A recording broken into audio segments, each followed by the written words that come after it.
Hey Sagittarius, welcome to your first morning musing for 2021. This is a new feature I've added to the channel, Awaken Priestess. For those of you who have followed me for a while, you know that I often refer to the little morning spreads that I do. And sometimes I even show you the photographs on the camera.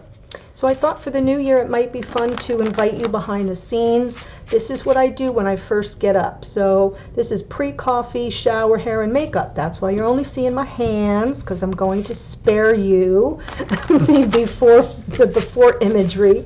But I just thought I would show you these little readings. They will be short, no extendeds, just little 3-card pulls. And I called it Musings because it's really just my reflection and thoughts on the energies coming through. So a little less predictive and a little bit more intuitive and reflection. So I'm glad you're here. These energies tend to come out about 75% of the time. I've been keeping track for over a year now. So that means that for some of you, these messages may be different than the full spreads. If you don't want to miss the full spread, please be sure you're subscribed. Click the little notification bell, and do the same if you don't want to miss the next morning musing. That's how you will find it. All right, my loves, let me pick for you a card from Energy Oracle. This is a general reading for the collective of Sagittarius, Sun and Rising. Just take what speaks to you, follow along with my little musing, and then join me later today for your full reading. Okay. Whew. This has come out recently for another sign. I want to say at the middle of December. It's called Adjacent Possibilities. I know the lighting on this is actually whited out. You can barely see it, but I am apologizing for the blurriness of the camera. I tried to play with the settings to improve the quality, and it just takes too long to upload these little short videos at HD. So if y'all like the morning musings, I'll consider upgrading my camera, but for now, we're going to tough it out. Anyway, Adjacent Possibilities, card 24. Let me give you a little idea of the flavor of it. I think it's an interesting message for you here, Sag. It says many unconsidered options. Sometimes the force of habit keeps you stuck and unaware of potentially healthier and happier choices at hand. Yet every moment gives you the option to open a different door. That's what's there at the end of that hallway is a different door. It says, and take a different course, whether it's in your thoughts, behaviors, or major life decisions. Unlike the indecision card, which indicates confusion and vacillation about which course to take, the Adjacent Possibilities card is here to tell you that you have many options, and it's time to take a wider look at things. As you consider the many life choices available, you'll feel more and more empowered and motivated to make the decisions that bring happiness, strength, and forward motion. In terms of your goals, this card could indicate unknown and previously unconsidered ideas. Perhaps there's a marketing tool you haven't thought of, a connection you haven't tapped, or even an entirely different direction that would be more suited to you. Be conscious, be aware, and be flexible and willing to take a new and different action now. So I love this for you, Sag, because you are action takers and you are adventurers. So if you've been feeling lately, a lot of the cosmic shifts have kind of been very restrictive for many of us. So if you've been feeling it all stuck, this is letting you know, take a wider look. Almost feels a little bit like Hanged Man, right? The 30,000-foot view to see what other options and possibilities are there for you. So that's a great way to kick off the reading. Let me put this back, get it out of my way. All right, let's go. Let's see, what do we have coming through here for Sagittarius, Sun and Rising? What are the messages that want to come through for Sagittarius, Sun and Rising? Deep breath.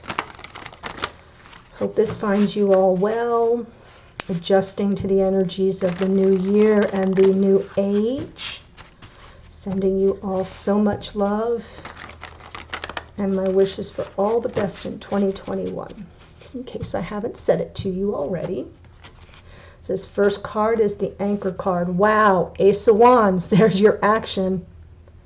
There's your action card. That's what this card calls you to do, is to consider different possibilities and then to realign your action. My goodness. Ace of Cups. 2 aces right off the bat. So this card represents the situation, the issue, or the energy you're dealing with or should be focused on, and that is your one and only true love. This divine gift of love. I don't know if you can see. I love that. This is one of the, this deck, the Ace of Cups, always looks like the Holy Grail to me. This is my Monty Python days. Okay. Oh my gosh, look at this. The moon is the block or the challenge or the dynamic. So there's some fear, some insecurity. Maybe there's something hidden here that you can't see that's causing some apprehension. It can also be an energy of illusion. So we will look at that. And then last, but oh my gosh, you have 3 aces. This is the future. This is what you can do about it or expect to come of it. Ace of Pentacles. This is what you can expect to come of it. Potentially a brand new beginning. A big offer. Oh my goodness.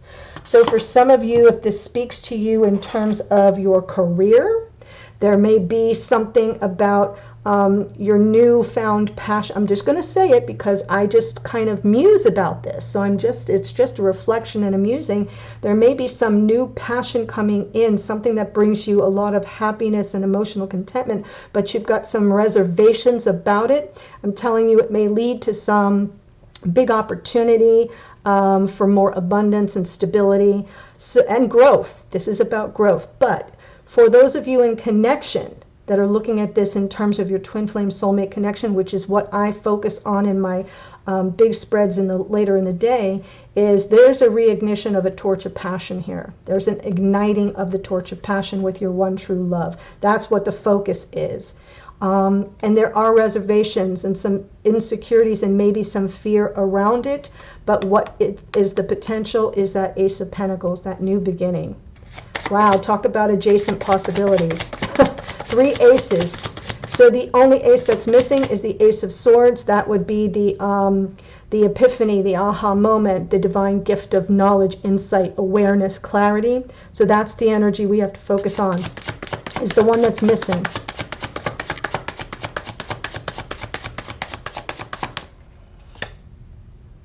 Wheel of Fortune. Oh my goodness. So this is fate, guys. You've been led to this moment. You have been led to this moment. Don't let it pass you by. The Wheel of Fortune is your card, Sag. It is ruled, you're ruled by Jupiter. This is all abundance. This is beautiful, divine timing, divine order. Everything sort of falling out as has been prescribed at 5D. And I feel this Ace of Wands, this reigniting the torch of passion, is coming in by divine design. It's bringing with it some anxiety. That makes sense to me. The Nine of Swords sort of indicates that this is something that's running on a loop in your head, almost as if you can't control the thoughts. It's like intrusive. And it's almost to the point where you can't sleep, you can't focus on anything else. So there is some anxiety here, possibly some worry about it. Let's see what's on the bottom. Because you're afraid of the Tower. Yeah, worried about everything kind of coming down around you. The fact that this card comes out underneath, it's good because it's not happening now. It's underneath, meaning it's in your psyche. That is possibly what's causing the moon to show up as the block or the challenge, is because for some of you, what the worry is about is that everything's going to fall apart. So I'm here to tell you that's your worry. If that speaks to you, this is your reading. If it doesn't, we'll see if it shows up later in the day. Ace of Cups. Right, the aces, perfect for the new year, the new age. Okay, so there's some healing involved. That helps me understand this Nine of Swords better with the Tower. That something may have happened with your with this divine gift of love, with your one true love that you're healing from, or that you need to heal from.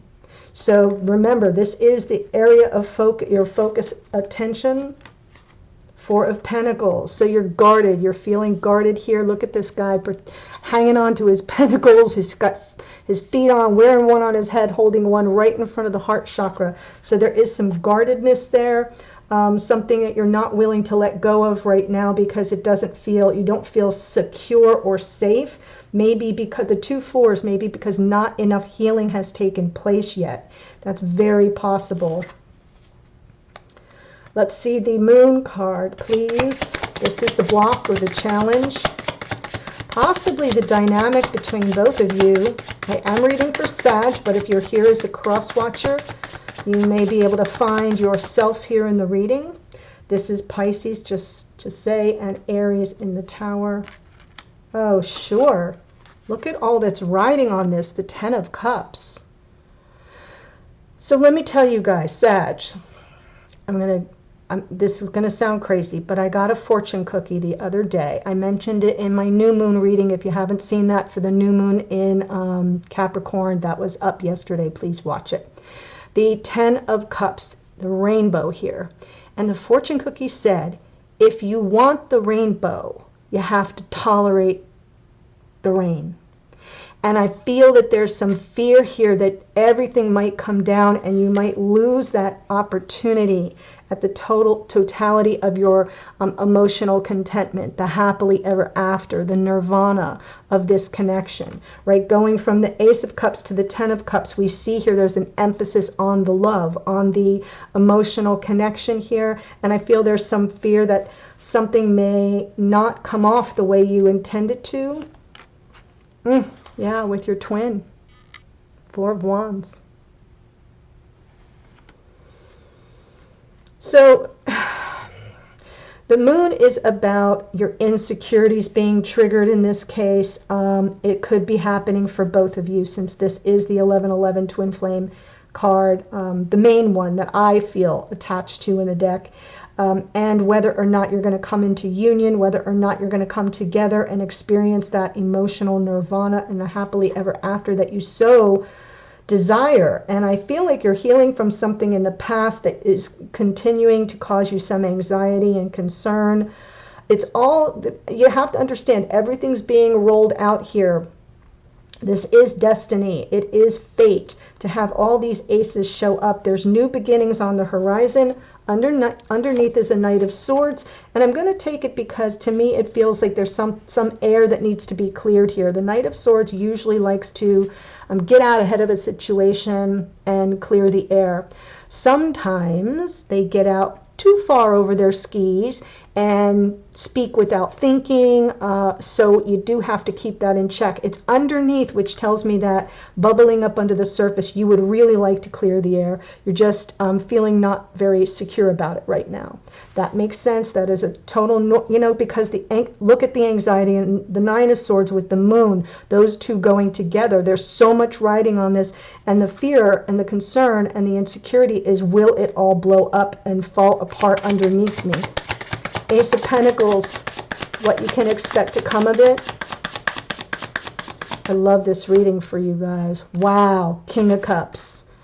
So, King of Cups, astrologically, Cancer, Pisces, Scorpio doesn't have to be. This is high vibration love, emotional availability, and even some vulnerability. So I love that the King of Cups shows up, a brand new beginning, a big offer coming in from someone who is the keeper of your heart, but also you are the keeper of theirs. So I love having a King of Cups show up. If you're here as a divine masculine, that could be you. If you're here as a divine feminine, it could be your counterpart. It doesn't even have to be associated with masculine or feminine, though, because it can just be an energy. Actually, what's good about the King of Cups is that all the kings, meaning why it's better to show up here than the Queen, is because all the kings have extra swords, which is a little bit of strategy, where the queens have extra cups. So I like that there's strategy involved here in the offer, in some big shift. Ace of Pentacles can be taking your connection to the next level. For some people, this is the engagement ring card or the commitment card. see where I'm going here? I feel that there's a big offer coming in of some sort, whether it's just becoming exclusive, coming back together and recommitting is possible. So take a look at that and see how it applies to your situation. The Eight of Cups, perfect, because, all right, some people say this is the walking away card, but it's also the going in search of card. So to me, this is sometimes the beginning of the Hermit's ascent to self-awareness and understanding that something's been missing all along. What's missing? The Two of Cups, the soulmates card. So I'm not bothered by it coming out here. I feel as if there's a turning the back on drama or on what no longer serves on an emotional level. This is what you want. You want the 10. But you have to find the Two of Cups. You have to come back together in union as the soulmates. Underneath is the Page of Wands. I will take that because it feels as if there is an opportunity to kind of, you know, like strike the match and reignite the spark that lights the torch. Sometimes the Page of Wands gets a bad reputation, but it depends how it comes out in the reading. I like this image because it's like he's calling. He's calling. And so it feels to me it's calling out the Two of Cups, which didn't show up here. We'll see if it shows up later on. All right, my beautiful Saggies, that's a wrap for this morning's musing. I hope you enjoyed it and that you'll come see me later on for the full spread. Take care. Have a wonderful day.